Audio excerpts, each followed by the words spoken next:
Todo sobre Vietnam, episodio 6.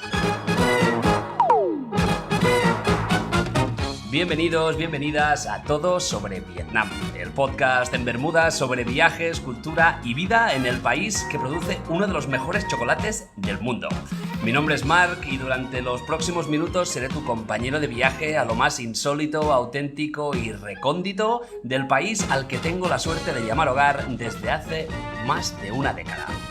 Esta semana nuestro sexto episodio será también el primero de esta serie de programas especiales en forma de entrevista distendida que intentaremos hacer por lo menos una vez al mes. En estos episodios especiales, a los que vamos a titular Una birra con, compartiremos un rato a ritmo de cerveza con residentes en Vietnam que nos hablarán sobre sus proyectos, inquietudes y vidas en este país. Para ello, hoy me acompaña uno de mis emprendedores favoritos de Vietnam. Un catalán jovencísimo que mudó su negocio familiar centenario de Barcelona a Da Nang. Él se llama Víctor Ceano Savall, fundador de Savall Chocolate, la empresa de chocolate, bombones y helados artesanales que tiene enganchados a adultos y niños en Vietnam, Japón y Macao. Hola Víctor, ¿qué tal estás? Benvingut, bienvenido. Hola Marc, muchas gracias por invitarme al podcast de hoy. Nada, muchas gracias a ti por regalarnos este rato. Si te parece, vamos a abrir la birra y empezamos. Bueno, hoy vamos a bebernos una birra que se llama Red Ruby, que me tenía aquí Víctor preparada. ¿Qué tal esta birra? La verdad es que un poco aguada, pero da de sí, hace su función. Bueno, vamos a probarla, a ver. Bueno, está helada, que es lo que está helada, exacto. ¿No? Esto es perfecto. Bueno, Víctor, pues cuéntanos un poco qué es Savall Chocolate y cuéntanos un poco sobre su historia y su actualidad. Sí, todo empezó en el 1892 en Barcelona, cuando mi tatarabuelo empezó una fábrica de chocolates y caramelos de lujo para la monarquía y para los hoteles más de lujo de Europa al principio y después en América. Esta empresa fue evolucionando año tras año desde que empezó y se fue ramificando.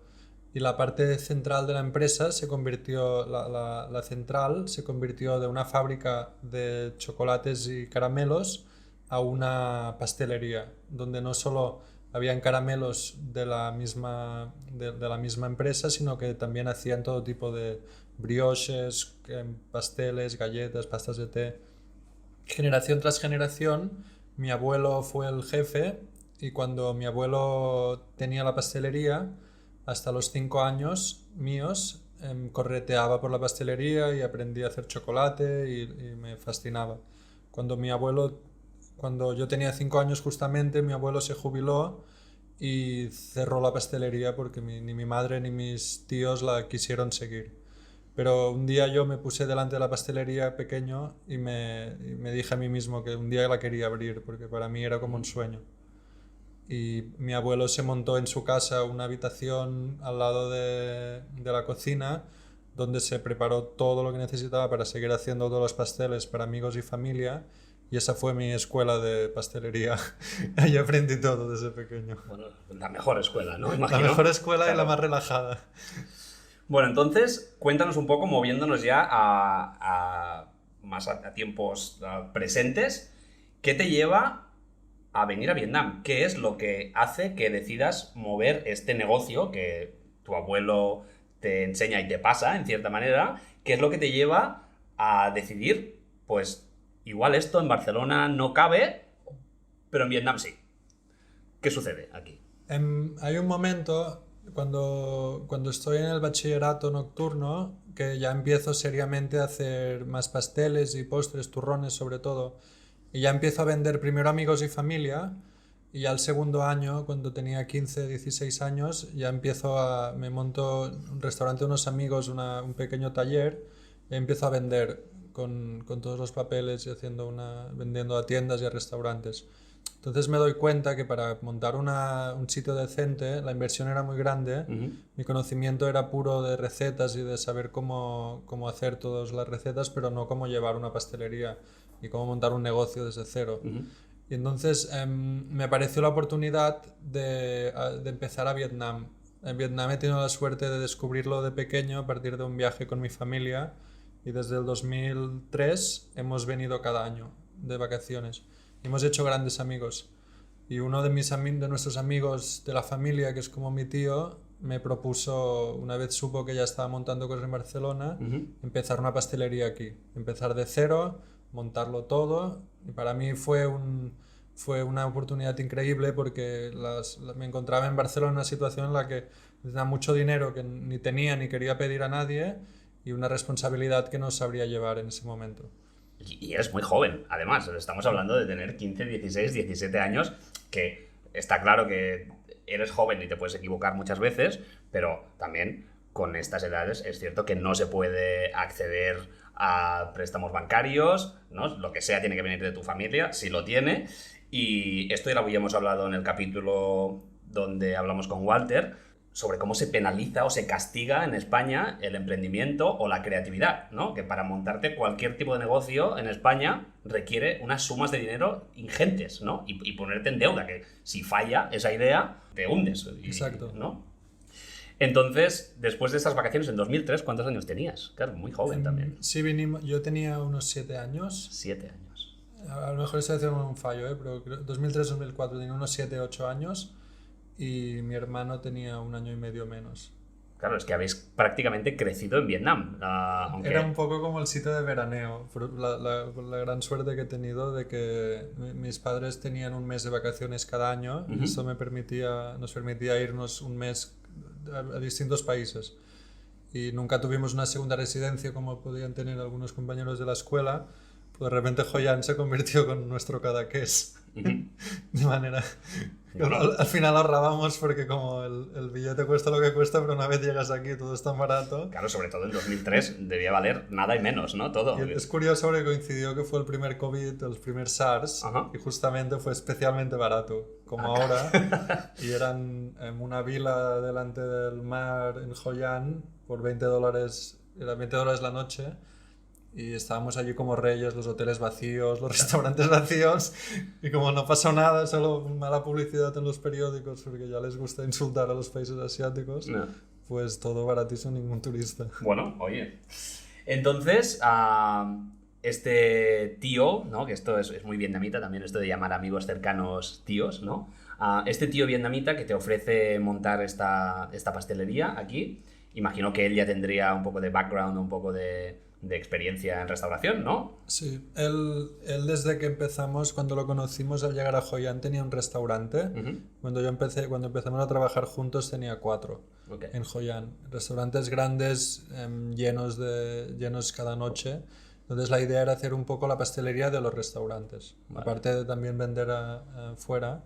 ¿Y es aquí cuando nace Sabal? ¿Es aquí cuando tienes la idea de empezar a hacer tus propios chocolates, tus propios postres, tus propias creaciones, o aquí te limitabas simplemente a hacer los postres para este restaurante? Sí, en este momento era un poco el pastelero chef de la cadena de restaurantes, una cadena de lujo, porque todos los restaurantes eran buenísimos.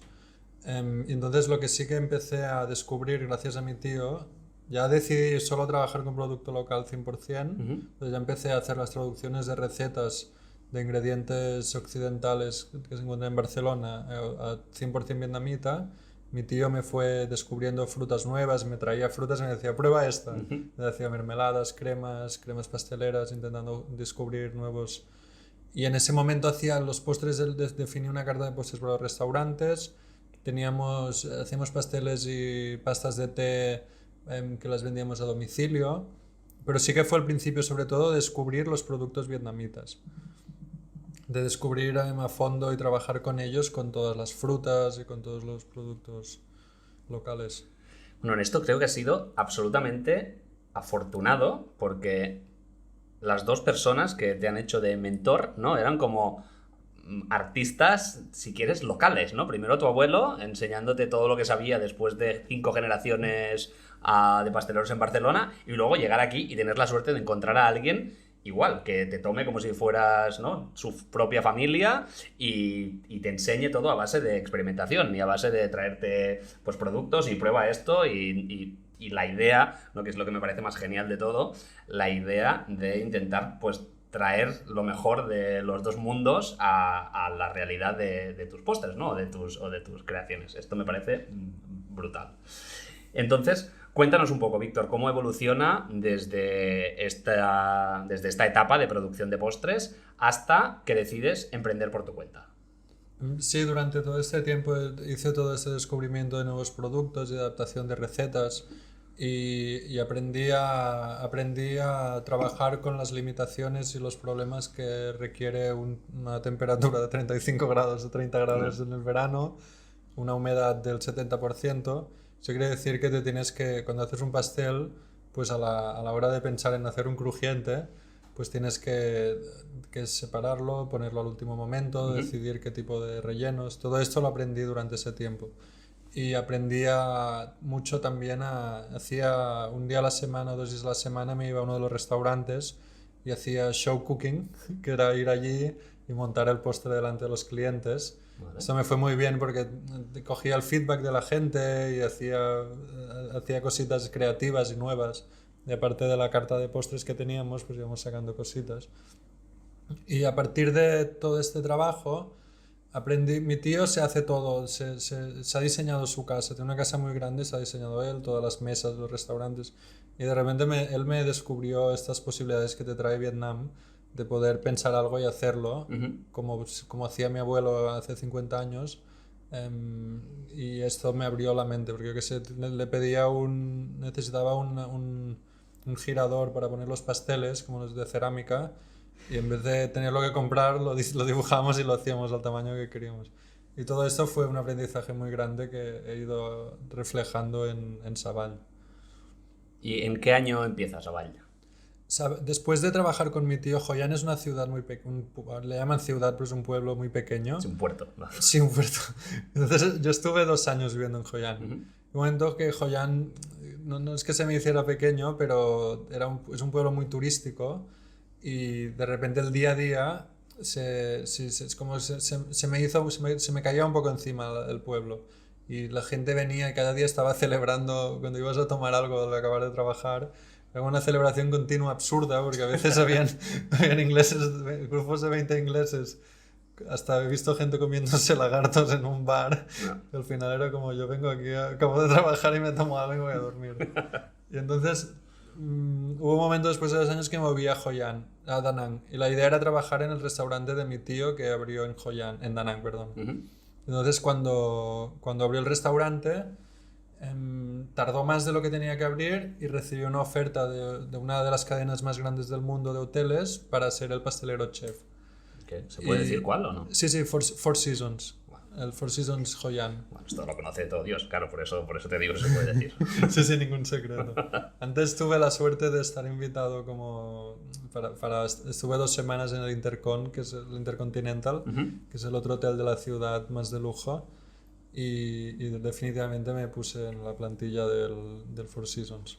¿Cuándo es el impasse para llegar a decir, vale, ok, se acabó, paro de trabajar para gente, creo que los productos que hago pueden tener salida por otro lado, o no sé si eso fue el motivo, o quiero explotar mi creatividad sin frenos y voy a montármelo por mi cuenta? ¿Cuándo y cómo sucede eso? Esto era un pensamiento continuo desde que me moví a Vietnam y desde que empecé a trabajar con mi abuelo, lo de hacer algo yo. Pero también entendía que había tenía que hacer un poco de carrera, porque como toda mi escuela era con mi abuelo, al trabajar, y era un aprendizaje muy pasional y con poca prisa, digamos. Hacíamos muchísimos pasteles, pero todo era tranquilamente, no había esta caña que tienes cuando estás en un restaurante o en un negocio que te están persiguiendo.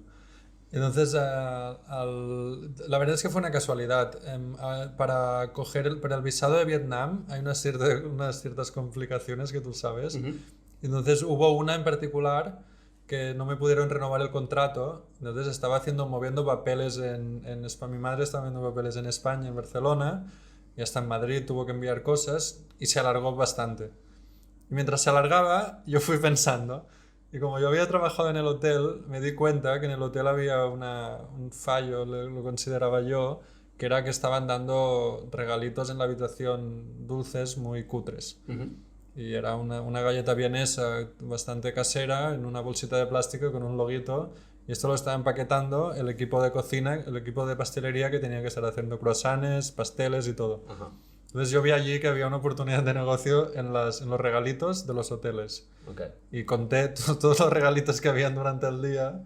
Entonces empecé a hacer números y esto fue una de las cosas que me abrió los ojos. Un momento, ¿no? Sí, y era un momento de espera, porque estaba pendiente de renovar el contrato y seguir trabajando en el hotel. Pero este momento se alargó más y entonces me empecé a hacer mis experimentos en casa. Bueno, para los que no lo sepáis, ya os lo voy a decir yo, porque Víctor es muy, muy humble con todo esto, nunca le gusta como fardar demasiado de todo lo que hace, pero ya os digo que seguramente si habéis venido ya a Vietnam o si vais a venir a Vietnam y vais a cualquier hotel de lujo, los chocolates o los dulces que vais a comer en la habitación que vienen de regalo seguramente han pasado por sus manos.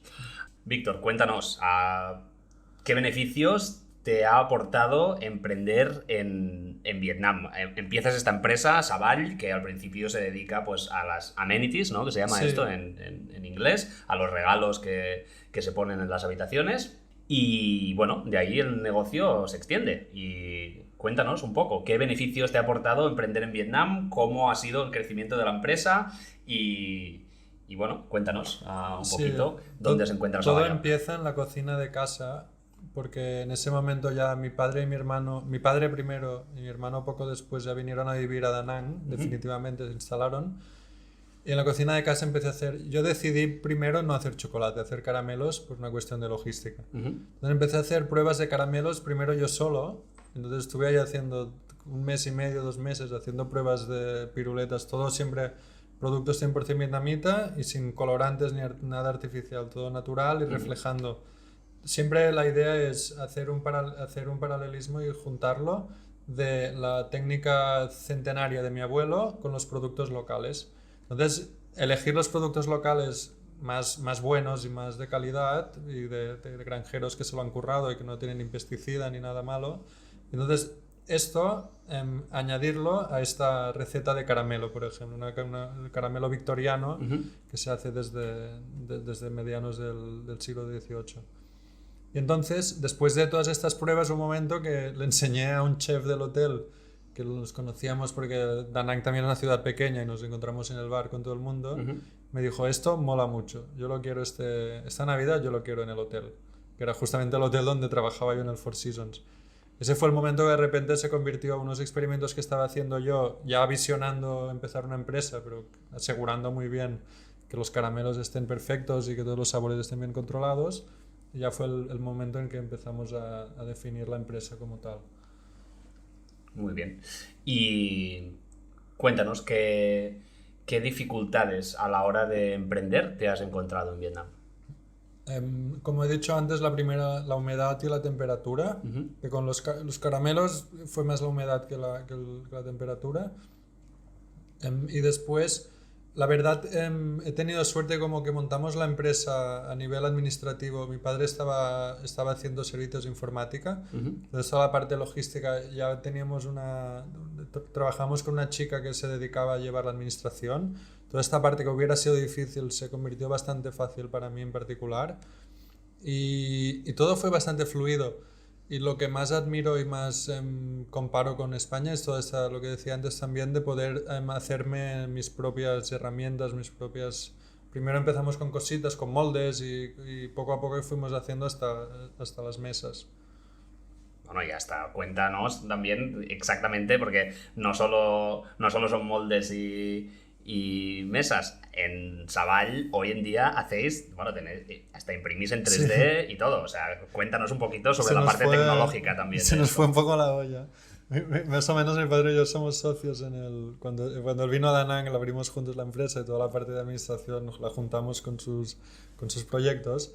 Entonces, la primera máquina que hicimos en realidad con un ingeniero fue como una impresora 3D, pero en vez de crear, esculpe.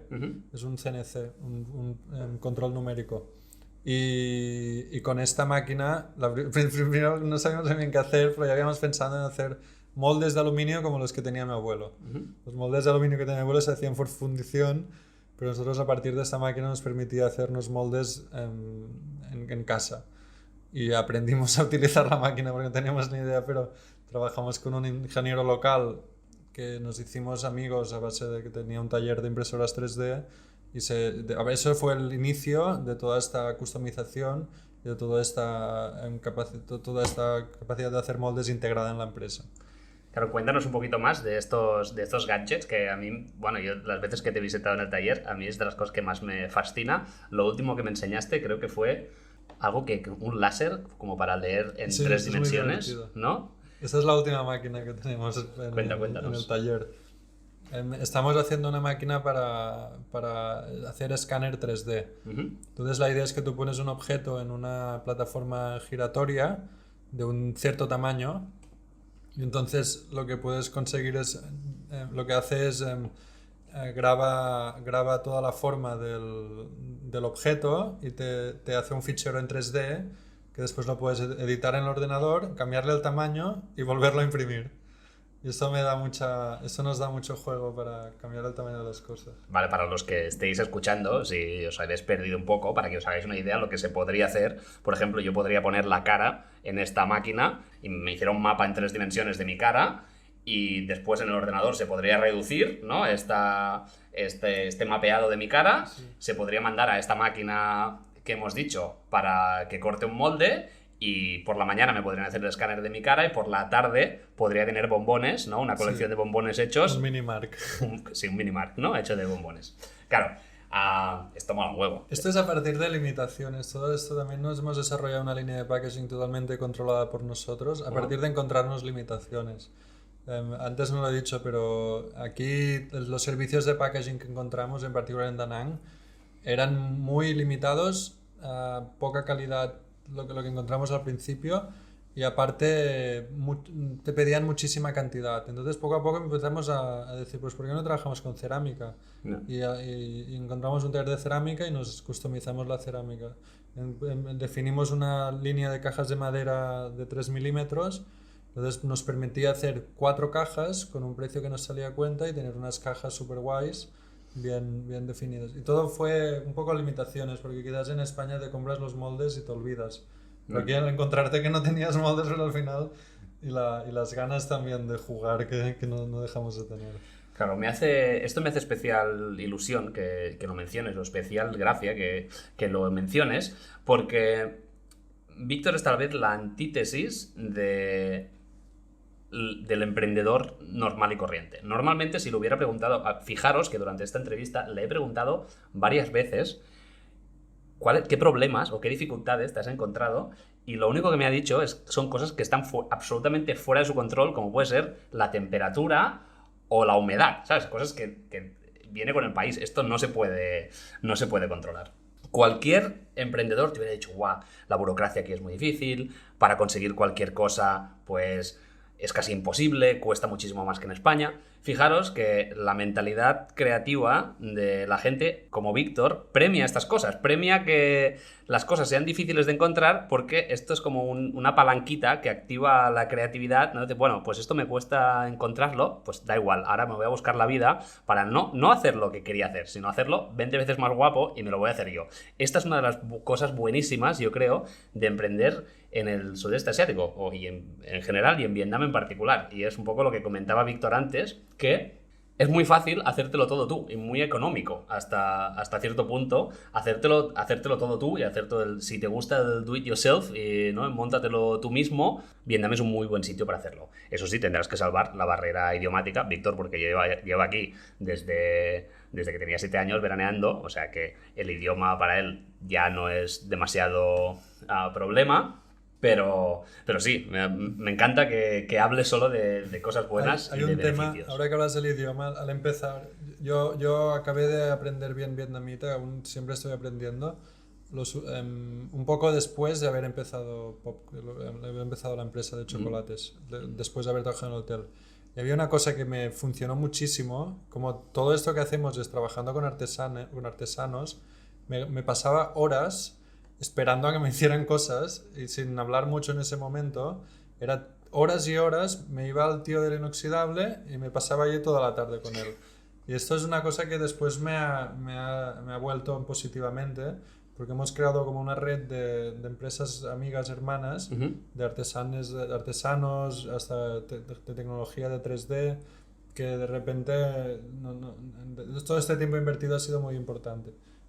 Sí, sí, está claro que, bueno, yo lo he visto de primera mano, de hecho, y la empresa de Víctor, además de tener productos muy buenos, ya os dejaré después un enlace en las notas del programa para que podáis ver exactamente de qué estamos hablando y de la calidad que estamos hablando. Por mala suerte no vais a poder probarlo a través de internet, lo podéis pedir, eso sí, si pedís cantidades, he oído que Savall manda a todo el mundo, ¿no? Si se piden bastantes, vale. Siempre.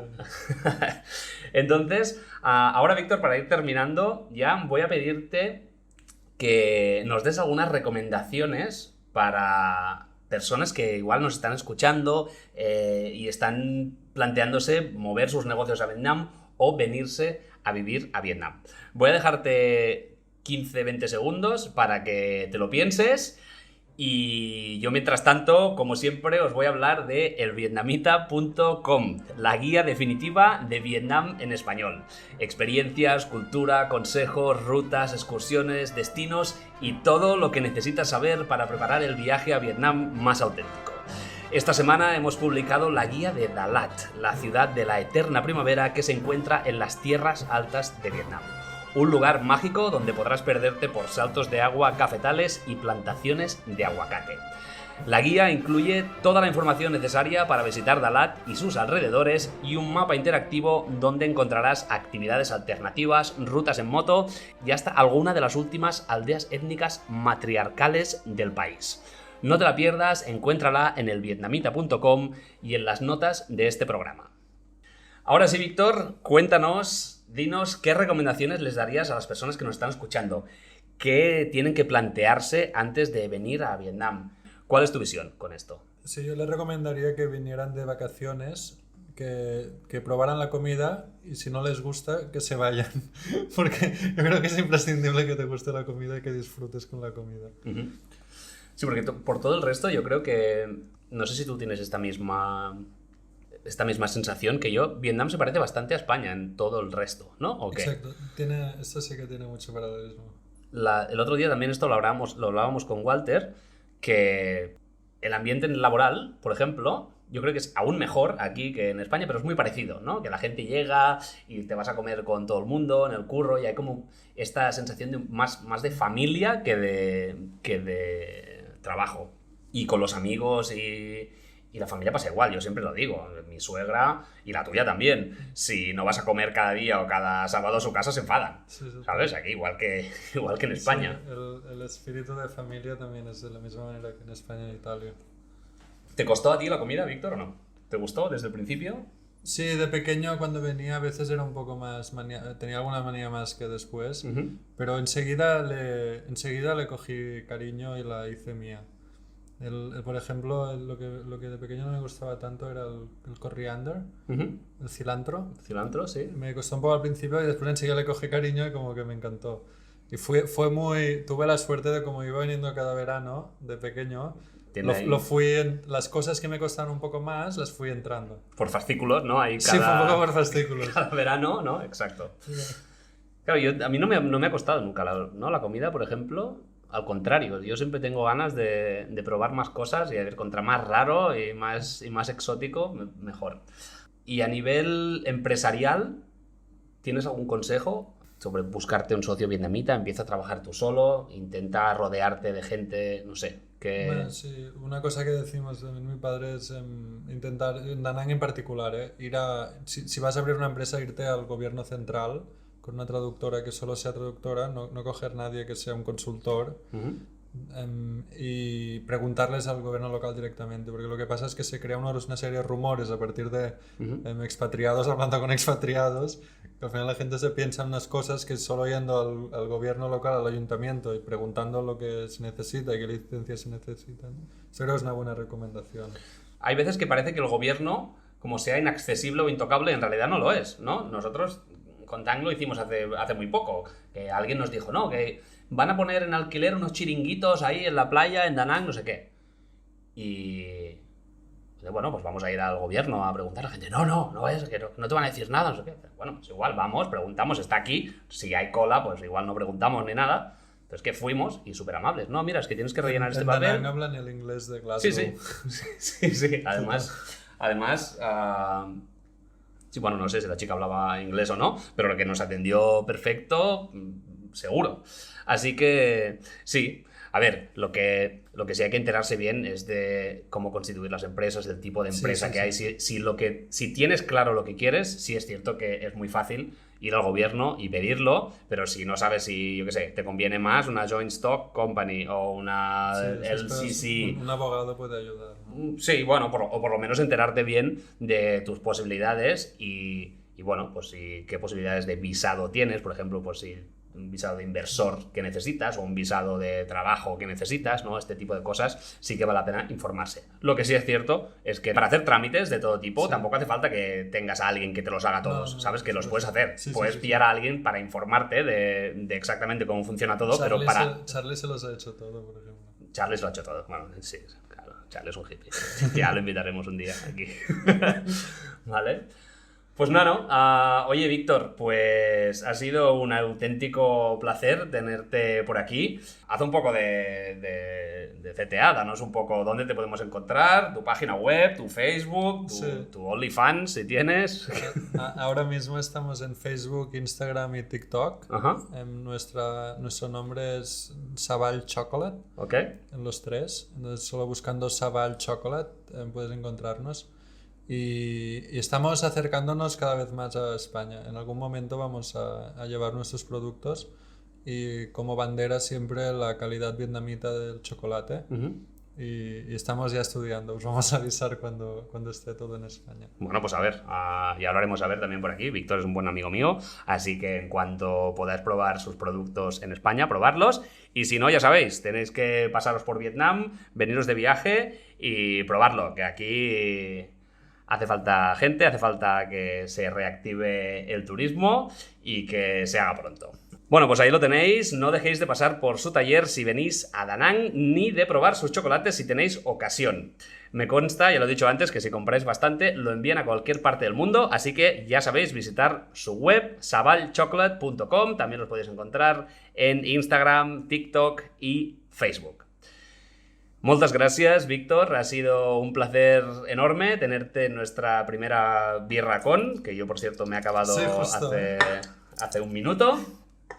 Así que, oye, muchísimas gracias. Muchas gracias, Marc. Ha sido un placer. Viva el chocolate y el cacao. Bueno, sigue con el éxito que ya tienes, que además es merecidísimo. Y a los que estáis al otro lado, pues muchísimas gracias por vuestros comentarios y valoraciones de 5 estrellas en Spotify, iTunes, iVoox y Google Podcast. Y además, otra vez, por todas las donaciones recibidas esta última semana. Me hace muchísima ilusión recibir vuestro apoyo. Sois la hostia, chicos. Para los demás, si queréis apoyar a la producción de este podcast y de todo el contenido que creamos, podéis hacerlo desde elvietnamita.com/café. Bien, ahora sí, sin mucho más que decir, espero que hayáis disfrutado de esta birra con Víctor. Nos vemos la semana que viene con más y mejor. Hasta entonces, sed buenos. Adiós.